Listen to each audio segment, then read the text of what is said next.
भारतीय मोमिन फ्रंट जिला सारण छपरा के तत्वाधान में व्यवस्था में आमूल परिवर्तन एवं जनसंख्या के अनुपात से सभी क्षेत्रों में भागीदारी आंदोलन के लिए आजादी की दूसरी लड़ाई हेतु पदयात्रा।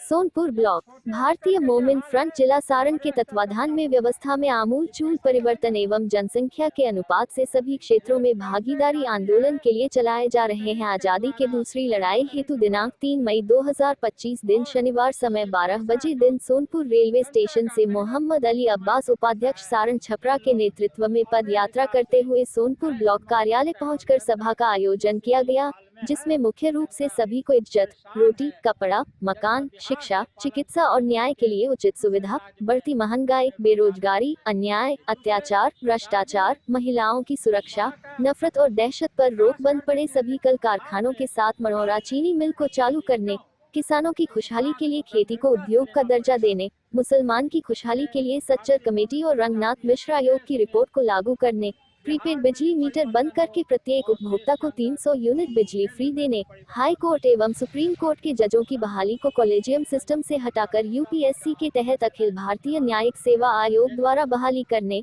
दाखिल खारिज एवं परिमार्जन के लिए पंचायत स्तर पर कैंप लगाया जाए, उसके बाद ही सर्वे किया जाए। स्वतंत्रता सेनानी पूर्व मंत्री बाबा इकॉम अब्दुल कयूम अंसारी को भारत रत्न से सम्मानित किया जाए। वक्फ संशोधन कानून वापस लो, नहीं तो कुर्सी खाली करो, शांति मार्च किया गया। इस शांतिपूर्ण पदयात्रा के उद्घाटनकर्ता डॉक्टर महबूब आलम अंसारी, राष्ट्रीय अध्यक्ष भारतीय मोमिन front, Rajnitik Tisra Morcha Kumar Haricharan Yadav, doctor M A Nawab, सिद्धमी कुमार किसान संघर्ष मोर्चा समिति पार्टी बिहार, राष्ट्रीय अध्यक्ष वाजिद अधिकार पार्टी, नेहा सिंह राष्ट्रीय अध्यक्ष एकता शक्ति पार्टी, अखिलेश कुमार राष्ट्रीय महामंत्री शोषित समाज दल, नसीम अहमद कमाल राष्ट्रीय सचिव, अहमद हुसैन अंसारी प्रदेश अध्यक्ष वाजिद अधिकार पार्टी, अफसाना परवीन इत्यादि लोगों ने हिस्सा लिया। अधिकार पार्टी, शोषित समाज दल, ऐसे 18-20 पार्टी के लोग मिल करके इस अभियान को चला रहे हैं। अगर आप लोगों को अच्छा लगा होगा तो आप लोग भी अपने दिल से बुराई के खिलाफ लड़िए।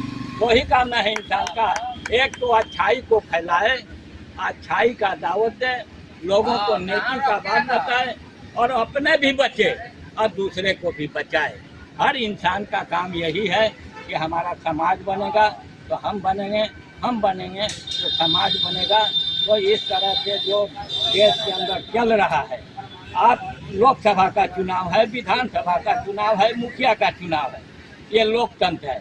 लोकतंत्र में क्या है कि हर नागरिक को चुनाव लड़ने का अधिकार है, लेकिन यह पूंजीवादी व्यवस्था इतना हावी हो गया है कि आप अपने बच्चे को अगर चुनाव लड़ाइएगा, पूंजी नहीं है तो पूंजी वाला वोट खरीद लेगा। तो कैसा लोकतंत्र?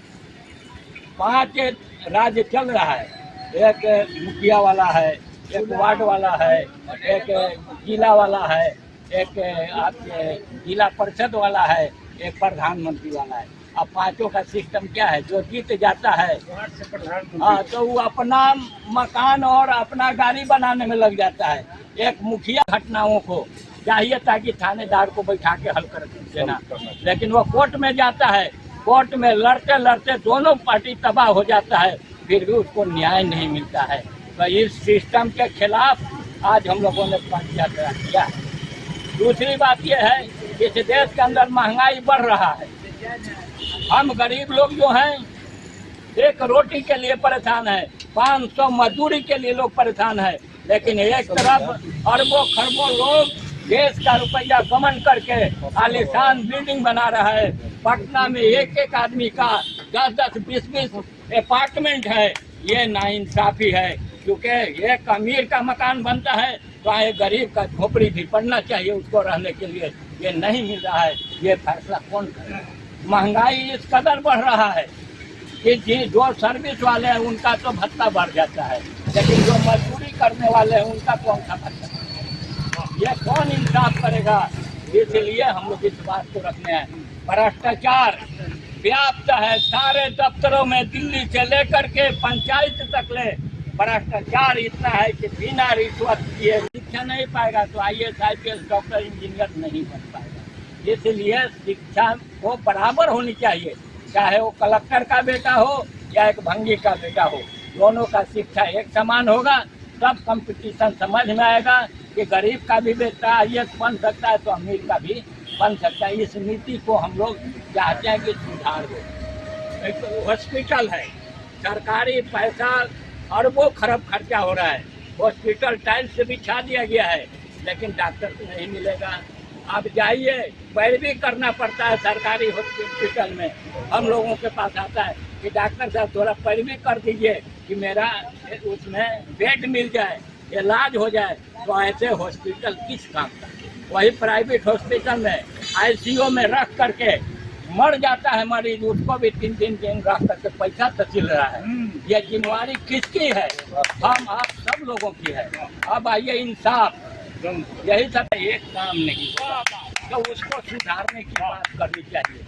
तीसरा है भ्रष्टाचार कि अब देश के अंदर सत्ता में बने रहने के लिए नफरत और दहशत फैलाया जा रहा है। पहले गांव देहात में हम लोग देखते थे कि अगर मुसलमान के बेटी के शादी है तो पड़ोसी सभी लोग लग जाते थे कि मेरे बेटी का शादी है। हिंदू भाई का शादी था तो मुसलमान लग जाते थे कि ये इज्जत मेरा है। लेकिन आज उसमें भी नफरत पैदा किया जा रहा है कि समाज बंटा रहेगा तो मेरा राज चलता रहेगा। इस पर भी हम लोगों को ध्यान देना चाहिए। महिलाओं के लिए भारत सरकार और राज्य सरकार का योजना है, लेकिन आज भी महिलाएं सुरक्षित नहीं है। बच्चियों के साथ रेप हो रहा है, हत्या करके फेंक दिया जा रहा है, बोलने वाला विरोध करने वाले को गोली भी मार दिया जा रहा है। तो इंसाफ की बात करने वाले लोग अब डर रहे हैं और पुलिस भी आएगा। अगर आज किसी को हॉस्पिटल पहुंच, नागरिक हम सब लोग हैं, सबकी मान मर्यादा उतना ही है जितना एक राष्ट्रपति है, एक पति है। तो मिलना चाहिए कि नहीं मिलना चाहिए, ये सवाल हम लोगों ने रखा है। दूसरा सवाल रखा है कि सभी को इज्जत। रोटी जब तक पेट में नहीं आएगा इंसान का दिमाग भटकता रहेगा, दिमाग उसका दूसरे तरफ जाएगा, सही बात नहीं सोच पाए। जब पेट भरा रहेगा तो वही ना हम अच्छा बात सोचेंगे। इसीलिए शास्त्र भी कहा कि भूखे भजन न होई गोपाला, ले लो अपना कुर्सी माला। इंसान जब दुनिया में आया है तो उसको खाना मिलना चाहिए। पहले बच्चा पैदा होता है तो पहले दूध मांगता है, तो हम लोग जब दुनिया में आए हैं तो भरपेट सही खाना मिलना चाहिए। लेकिन हकीकत यही है कि आज हम लोग 500-1000 रुपया कमाने वाले को भरपेट खाना नसीब नहीं है और जो पौष्टिक आहार मिलना चाहिए वो तो मिलता ही नहीं। तो बुद्धि विवेक शारीरिक रूप से हम कमजोर होंगे। तीसरा जो इसमें सवाल रखा गया है ये इज्जत रोटी कपड़ा, जब हम इंसान हैं तो तन पर एक कपड़ा होना चाहिए। वो अली अब्बास साहब आपके बीच में मौजूद है। यह कार्यक्रम इसलिए किया जा रहा है कि जो आम गरीब है, जो अशिक्षित है, समझ नहीं है, जिनका काम के लिए ब्लॉक और खाना बनाया गया, वहाँ उनकी सुनवाई नहीं होती। छोटी छोटी घटनाओं को समाधान करने के लिए सब कार्यालय बने, उससे भी छोटा यूनिट बना पंचायत। तो ये सब भ्रष्टाचार का अड्डा बना हुआ है और इस भ्रष्टाचार के खिलाफ कौन बोलेगा?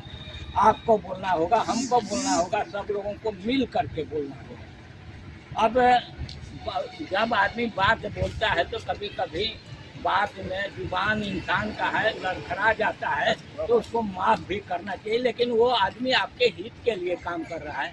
सवाल हम लोग क्या रखा है कि सभी नागरिक को इज्जत मिलना चाहिए। आज आप गरीब हैं, कमज़ोर हैं, असहाय हैं, मजलूम है, आपका पड़ोसी, आपका भाई इज्जत नहीं। नंद राम जी उपस्थित हैं, हमारे किसान संघर्ष मोर्चा के आपके सिद्धनाथ जी उपस्थित हैं,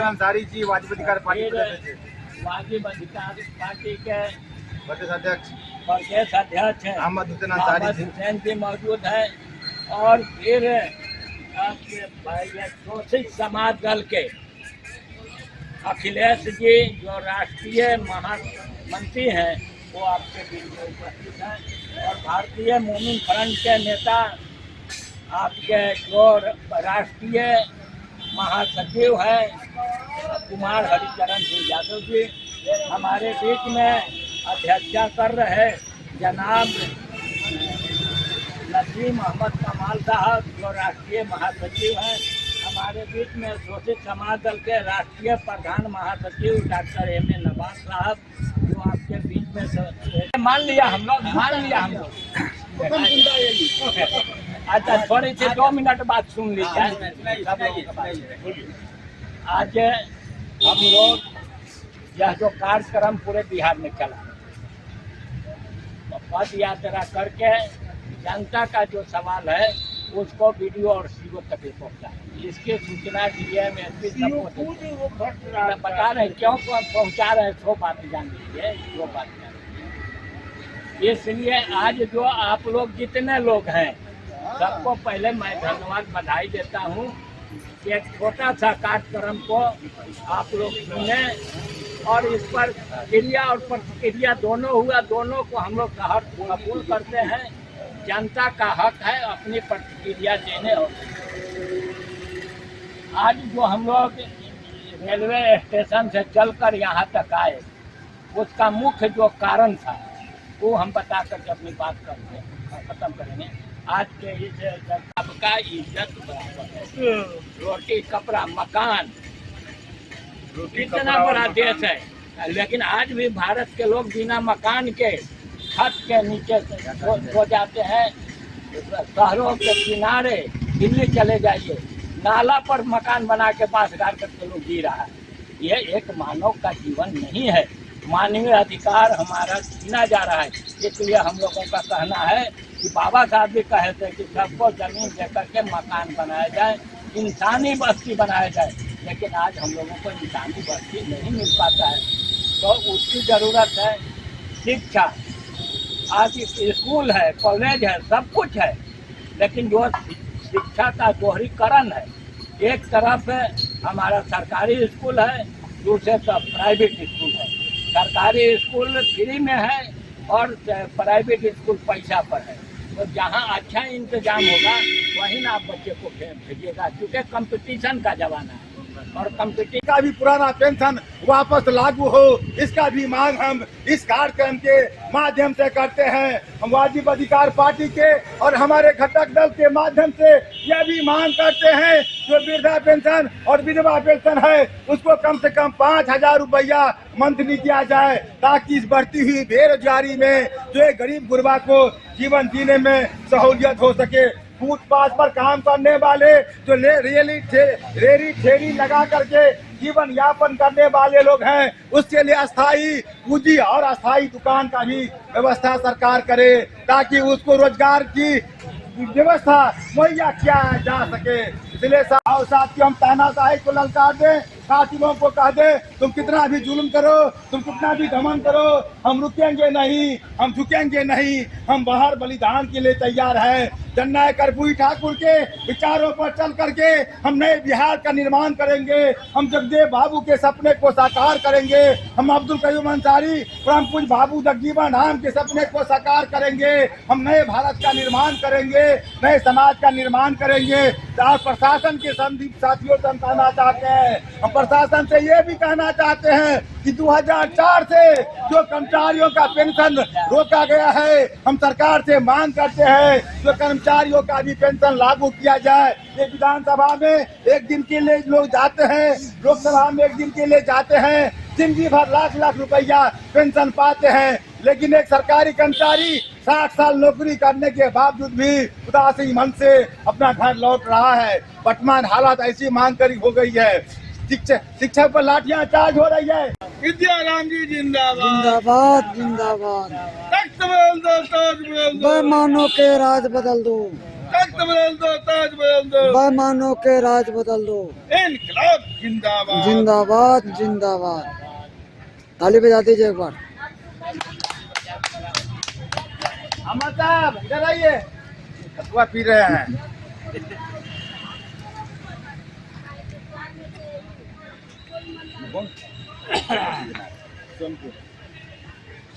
आदरणीय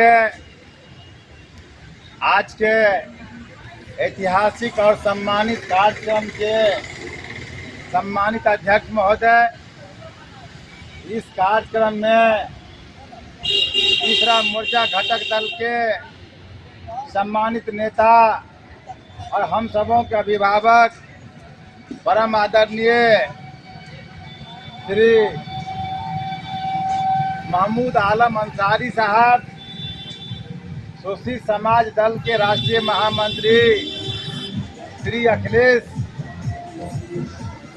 जी, किसान नेता श्री सिद्धनाथ जी, वाजिब अधिकार पार्टी के सम्मानित अध्यक्ष बिहार प्रदेश के श्री अहमद हुसैन अंसारी साहब, हमारे साथ नौजवान साथी बाबा साहब अम्बेडकर के विचार श्री मुकुट बैठा जी, और हमारे अगल बगल में हमारी बात को सुन रहे सतवा वाले भाई, मिट्टी वाले भाई, चाय पत्ती बेचने वाले, चाय बेचने वाले, स्थानीय नागरिक बंधुओं, आप तमाम लोगों को हम अपनी संगठन वाजिब अधिकार पार्टी एवं तीसरा मोर्चा की ओर से हार्दिक अभिनंदन और स्वागत करते हैं। आज तीसरा मोर्चा जो बिहार प्रदेश में बनी है, इसमें कई राजनीतिक दल का घटक दल शामिल है। इन तमाम दलों के तत्वावधान में छपरा जिला के सोनपुर प्रखंड के स्थानीय प्रशासन, प्रखंड से अंचल कार्यालय के समक्ष हम लोगों का वक्त संशोधन बिल खिलाफ वापस लेने के लिए धरना का हम लोगों ने आयोजन किया है। उसमें हम लोगों का अन्य मांग भी है।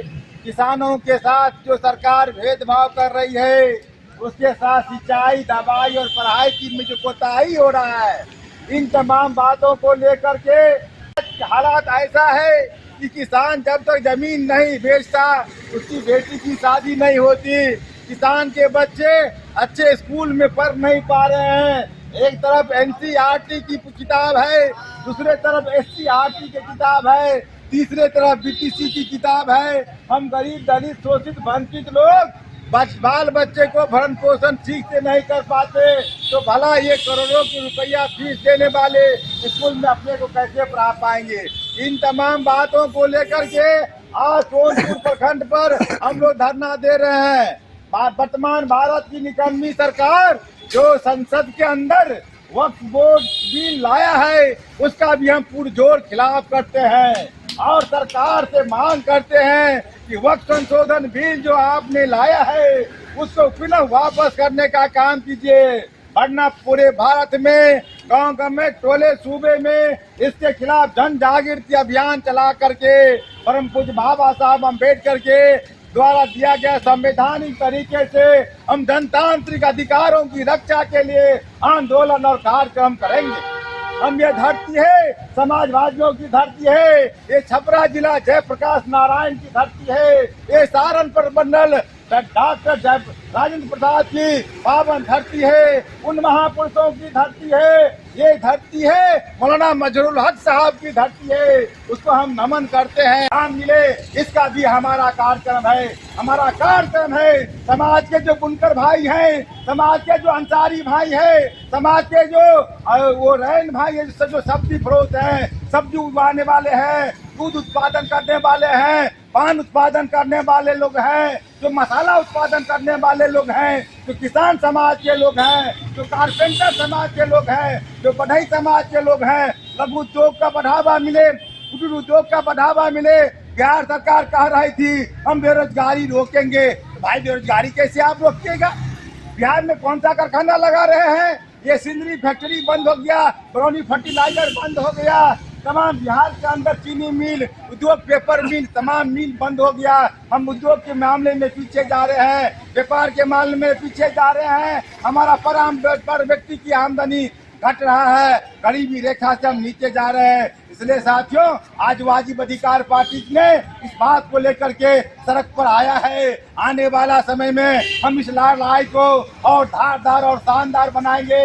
आदरणीय अध्यक्ष जी श्री अहमद हुसैन अंसारी साहब के नेतृत्व में बाबू को भी हम नमन करते हैं, अब्दुल कयूम अंसारी को नमन करते हैं। उनके विचारों पर चलने का हमने दृढ़ संकल्प लिया है और अपने समाज की समस्या के प्रति हम वचनबद्ध हैं। परम पूज्य बाबा साहब अम्बेडकर ने अथक प्रयास से जो हमारा गुलामी का दस्तावेज, गुलामी से मुक्ति का दस्तावेज जो संविधान दिया है, उस संविधान को जो छेड़छाड़ करने का काम करेगा उसको भी हम चेतावनी देने के लिए आज धरना दे रहे हैं। हमारा आरक्षण कायम रहे, हमारे प्रमोशन में रिजर्वेशन कायम रहे, हमको बैकलॉग मिले, हमको उच्च शिक्षा में और टेक्निकल शिक्षा में हमारा आरक्षण बना रहे, हमारे भविष्य के आने वाले पीढ़ियों को उसका लाभ मिले, बच्चियों को लाभ मिले, लड़कियों को लाभ मिले, उसको पढ़ाई की व्यवस्था। यात्रा को रोक के कुछ आराम करने के लिए उसमें जो है बड़े लीडर लोग को जितना भी भ्रष्टाचार,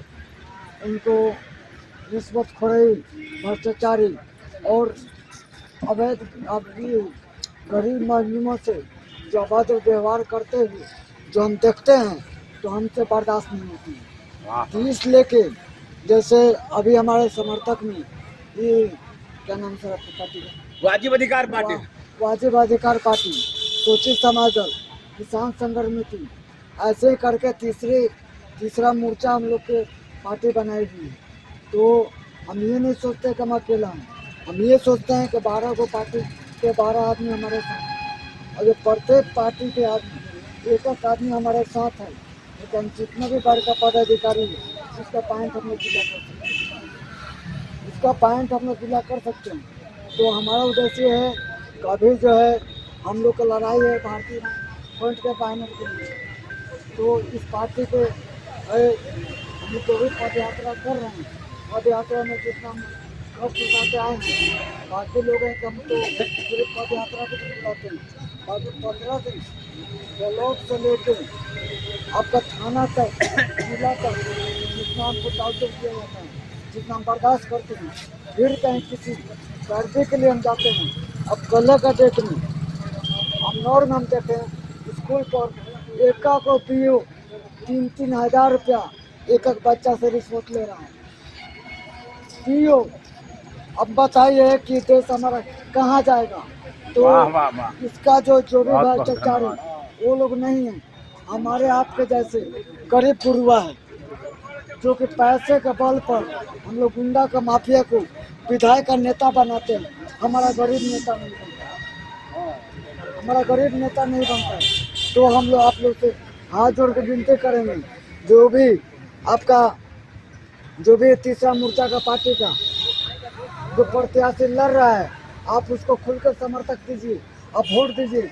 हम दावा करते हैं आपसे कि हर एक प्रखंड में, हर एक ब्लॉक पर अपना 4 गो लोकल गुंडा रखेंगे कि जो भी रिश्वत लेते हुए पकड़ा गया, मैंने लोकल आदमी अपना रखेंगे।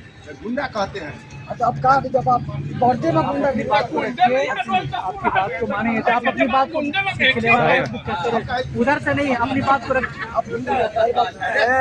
सुनिए मोमिन साहब, महमूद साहब और संसदीय सब संवैधानिक सब नहीं बोलना चाहिए, वादन चीज हो जाएगा इससे। 4 गो आदमी रखेंगे, जो आदमी किसी से हो गया बात 1 रुपया ले रहा है उस आदमी को बाहर निकल के लाओ और उसके बाद में मीडिया बुलाओ और मीडिया के सामने उसको पकड़ो।